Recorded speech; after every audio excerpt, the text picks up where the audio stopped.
All right, guys, so we're going to have a look at the meal plans. So I've added you all to this group chat so that I can share a bit of content and just help, guide the process a lot easier, because the 28 days can be a little bit overwhelming. I know that. There's a lot of information happening. There's a lot of things to ascertain all in one hit. So I picked one of the meal plans here just as an example.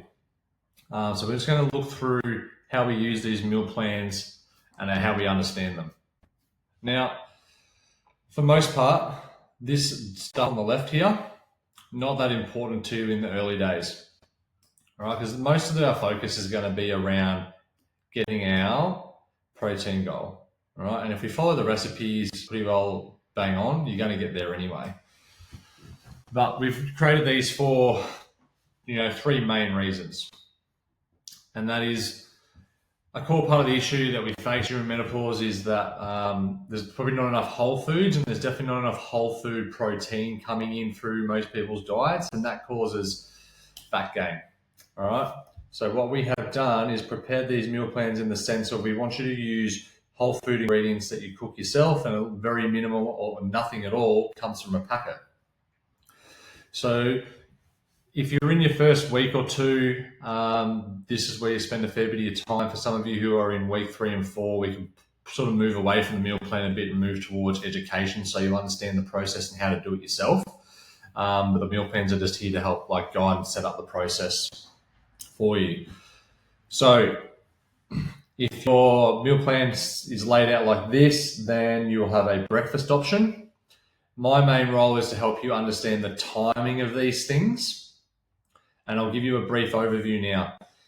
If you do a morning workout and you have trained, so your workout is finished by 7 a.m., we want to have this meal here, any of these meals, within 45 minutes of the workout. Okay, the workout time is really important. So 45 minutes within the workout, we want to get this whole food nutrition into your body.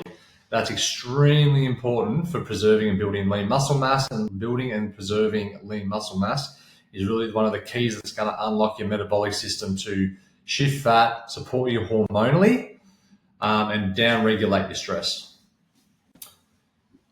Especially if you train in the morning, this mid-morning snack becomes really important because you're inside this metabolic window of around 3 to 4 hours post the workout where your body's really looking for nutrients. So these snacks here are quite important, even more important when you do a morning workout. But even if you're not doing a morning workout, I really recommend that you have these. Then lunch, all right? It is super important that we prepare lunch. Now you'll notice with these meal plans here, the grayed out option is where we do batch cooking. So meal prepping 3 to 4 days worth, and we freeze them to lock in the nutrients. And then we take them to work with us, we heat them up, and then we consume them. And then we have the afternoon snack, same thing, it can be pretty well similar most of the week. And the reason that we have these recipes set up in a sense where you kind of only do the same thing 2 or 3 times a week, maybe 4 at the most here with the lunch, is that we want to encourage diversity through the food. So getting stuck on eating the same thing all the time doesn't do your gut health any much good. So, and that sort of covers the 3 things that we're trying to aim for in the meal plan. So we have whole foods throughout all these recipes. We're able to hit our main protein and calorie goal just by the sheer fact that we're eating more frequently, and we're creating diversity by shifting the foods around regularly. So we're moving through different types of protein. So we've got eggs here, we've got a whole food meat here.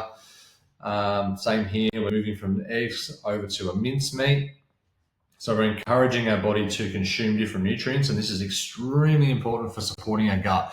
And the gut health element of menopause is really, really prevalent, and it's something we really want to be on top of, because it's definitely causing a lot more hormonal stress than anyone realizes. So we've had the real main focus of getting protein in, encouraging whole foods, and creating diversity for your gut. So the meal plans are designed in that way. And I understand that not everyone wants to use the meal plan, not everyone has to. And for you guys who are uploading your meals into MyFitnessPal and loading up pictures, that's our opportunity to, either stick with those meals that you're making or make some small adjustments. But anything that you make off the meal plan, try and make sure we stick to getting enough protein in, and we stick to using whole foods and very minimal things or none at all that come from packets and jars. So you'll see all the recipes here. Don't worry too much about the data that's in the bottom here, unless you want to use that to track track against your MyFitnessPal. But ultimately, we just want you cooking and eating the food. So I hope that's cleared up a little bit of how to use the meal plans. And if any of you need the second lot of meal plans sent to you now, and I haven't done that, then please hit me a message if you've run out of recipes, and I will flick those through. And I'll see you guys for your next week. Let's get it.